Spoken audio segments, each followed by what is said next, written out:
ಈ ಸ್ಟೋರಿ ಕೇಳ್ತಾ ಪ್ರತಿಯೊಬ್ಬರಿಗೆ ಧನ್ಯವಾದಗಳು. Thank you so much. ಪ್ರತಿ ವಿವಾಹಿತ ದಾಂಪತ್ಯಗಳ ನಡುವೆ ಈ ಸಮಸ್ಯೆಗಳು ಬಂದೇ ಬರುತ್ತಂತೆ. ಪತಿ ಪತ್ನಿಯರ ನಡುವೆ ಒಂದಲ್ಲ ಒಂದು ವಿಷಯಕ್ಕೆ ಮನಸ್ತಾಪಗಳು ಉಂಟಾಗುವುದು ಸಹಜ. ಆದರೆ ಅದನ್ನು ಹಾಗೆಯೇ ಬಿಟ್ಟರೆ ವೈವಾಹಿಕ ಜೀವನವನ್ನೇ ಹಾಳು ಮಾಡಬಹುದು. ಪ್ರತಿಯೊಬ್ಬರ ವೈವಾಹಿಕ ಜೀವನವು ಒಬ್ಬರು ಇನ್ನೊಬ್ಬರಿಗಿಂತ ವಿಭಿನ್ನವಾಗಿರುತ್ತದೆ. ಎಲ್ಲರ ಮದುವೆಗೂ ಸಿನಿಮಾಗಳಂತೆ ಸುಂದರವಾಗಿರುವುದಿಲ್ಲ.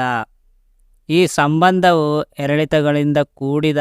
ಆದರೆ ದಾಂಪತ್ಯಗಳು ಈ ಸಂಬಂಧದಲ್ಲಿದ್ದಾಗ ಸಾಕಷ್ಟು ಸವಾಲುಗಳು ಎದುರಿಸಬೇಕಾಗುತ್ತದೆ.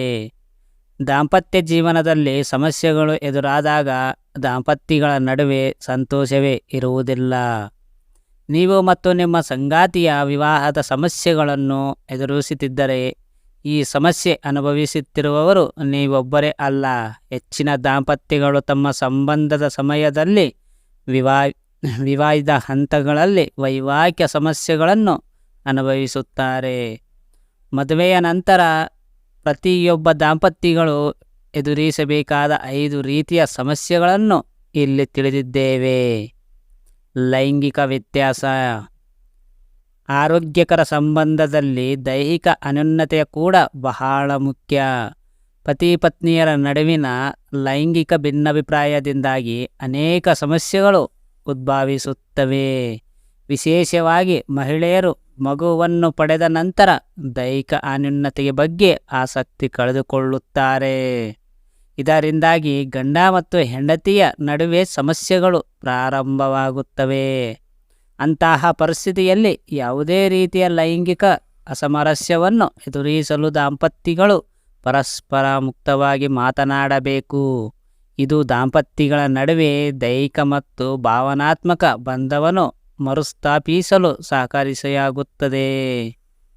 ಪರಸ್ಪರ ಬದಲಾಯಿಸಲು ಪ್ರಯತ್ನಿಸದಿರಿ. ನೀವು ಪ್ರೀತಿಸುವ ವ್ಯಕ್ತಿಯನ್ನು ಅವರಂತೆಯೇ ಸ್ವೀಕರಿಸಿ. ಆದರೆ ಕೆಲವರಿಗೆ ಇದು ಅರ್ಥವಾಗುವುದಿಲ್ಲ. ಅವರು ತನ್ನ ಅನುಕೂಲಕ್ಕೆ ತಕ್ಕಂತೆ ತಮ್ಮ ಸಂಗಾತಿಯನ್ನು ಬದಲಾಯಿಸಲು ಪ್ರಯತ್ನಿಸುತ್ತಲೇ ಇರುತ್ತಾರೆ. ಆದರೆ ನೆನಪಿಡಿ, ನಿಮ್ಮ ಸಂಗಾತಿಯನ್ನು ಬದಲಾಯಿಸಲು ನೀವು ಹೆಚ್ಚು ಪ್ರಯತ್ನಿಸುತ್ತಿದ್ದರೆ ಅದು ಅವರಿಗೆ ಕೋಪವನ್ನುಂಟು ಮಾಡಬಹುದು. ಇದು ನಾವಿಬ್ಬರ ನಡುವೆ ಮನಸ್ತಾಪಕ್ಕೆ ಕಾರಣವಾಗಿರುತ್ತದೆ. ನಂಬಿಕೆ ಮತ್ತು ಮೌಲ್ಯದ ನಡುವಿನ ವ್ಯತ್ಯಾಸ. ಪ್ರತಿಯೊಬ್ಬ ವ್ಯಕ್ತಿಯ ವಿಭಿನ್ನವಾಗಿರುವುದರಲ್ಲಿ ಸಂದೇಹವಿಲ್ಲ. ಪ್ರತಿಯೊಬ್ಬರ ಆಲೋಚನೆ ಸಂಪೂರ್ಣವಾಗಿ ವಿಭಿನ್ನವಾಗಿರುತ್ತದೆ. ಅಂತಹ ಪರಿಸ್ಥಿತಿಯಲ್ಲಿ ಸಂಬಂಧಗಳಲ್ಲಿ ಭಿನ್ನಾಭಿಪ್ರಾಯಗಳು ಉಂಟಾಗುವುದು ತುಂಬ ಸಾಮಾನ್ಯ. ವಿಶೇಷವಾಗಿ ಪತಿ ಪತ್ನಿಯರ ಇಬ್ಬರು ಬೇರೆ ಬೇರೆ ಧರ್ಮಕ್ಕೆ ಸೇರಿದವರಾಗಿದ್ದರೆ ಇಬ್ಬರ ನಡುವೆ ನಂಬಿಕೆ ಮತ್ತು ಮೌಲ್ಯಗಳಿಗೂ ವ್ಯತ್ಯಾಸವು ಅನಿವಾರ್ಯವಾಗಿ ಬರುತ್ತದೆ. ಈ ಸಮಸ್ಯೆಗೆ ಒಂದೇ ಒಂದು ಪರಿಹಾರವಿದೆ.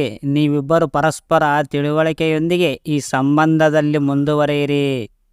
ಸ್ವಾರ್ಥ ವರ್ತನೆ.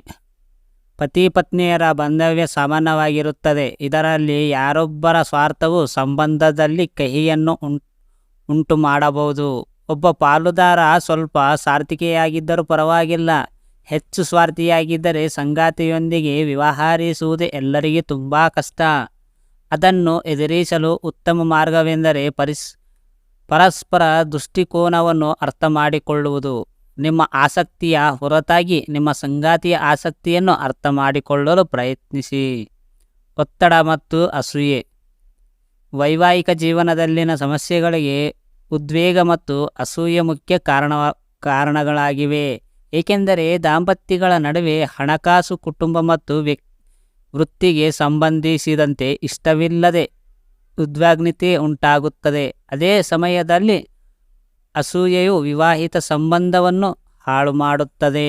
ಅತಿಯಾಗಿ ಅಸೂಯೆ ಪಡುವ ಸಂಗಾತಿಯೊಂದಿಗೆ ಬದುಕುವುದು ಸವಾಲಾಗಿರಬಹುದು. ಸ್ವಲ್ಪ ಮಟ್ಟಿಗೆ ಸರಿ, ಆದರೆ ಅಸೂಯೆ ವಿಪರೀತವಾದರೆ ಸಂಬಂಧದಲ್ಲಿ ಟೆನ್ಷನ್ ಇರುತ್ತದೆ. ಈ ಒತ್ತಡವನ್ನು ನಿವಾರಿಸಲು ಅದನ್ನು ನಿರ್ವಹಿಸಲು ಕಲಿಯಿರಿ. ನೀವಿಬ್ಬರು ಒಟ್ಟಾಗಿ ಈ ಸಮಸ್ಯೆಯನ್ನು ಪರಿಹರಿಸಲು ಸಾಧ್ಯವಾಗದಿದ್ದರೆ ಖಂಡಿತವಾಗಿಯೂ ಮನಸ್ಶಾಸ್ತ್ರಜ್ಞ ಸಹಾಯವನ್ನು ತೆಗೆದುಕೊಳ್ಳಿ. ಈ ಸ್ಟೋರಿ ಕೇಳಿದ ಪ್ರತಿಯೊಬ್ಬರಿಗೆ ಧನ್ಯವಾದಗಳು. Thank you so much.